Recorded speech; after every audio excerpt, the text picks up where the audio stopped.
Hello, I'm Nell Stevens. I'm the author of Briefly a Delicious Life. Briefly a Delicious Life is the story of George Sand and Chopin's disastrous winter that they spent in Mallorca in 1838, as observed by a queer teenage girl who is also a ghost.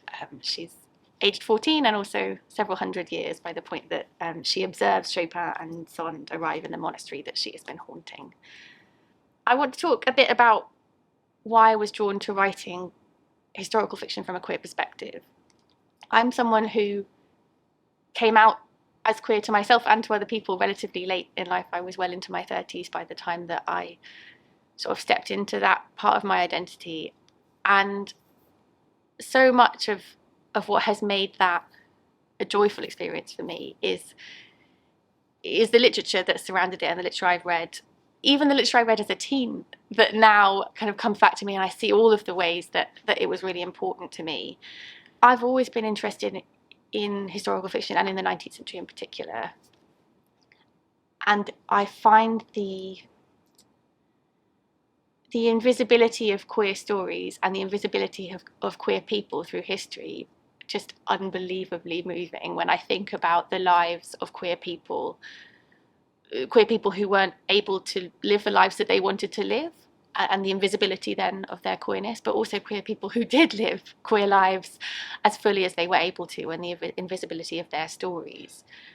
I knew that, having come into my own identity at a point when I was already writing and already interested in particularly the 19th century, that was something I wanted to explore.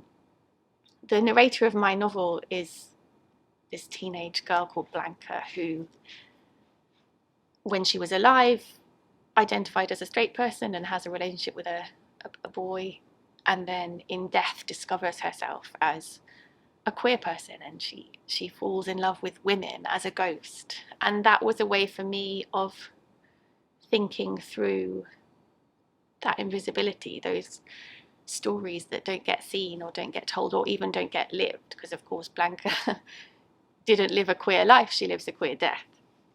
So that was what I was doing in the book.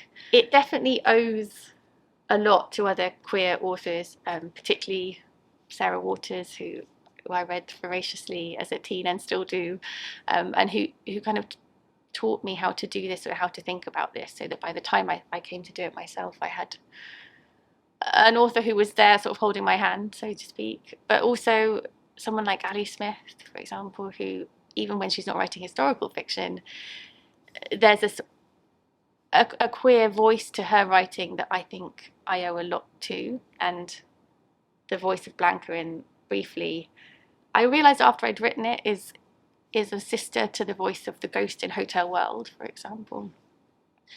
So there were other writers who showed me how to do this, and when I came to do it myself, it was that tension between visibility and invisibility in queer storytelling that I wanted to explore. Thank you so much for watching. My book, Briefly a Delicious Life, is out now.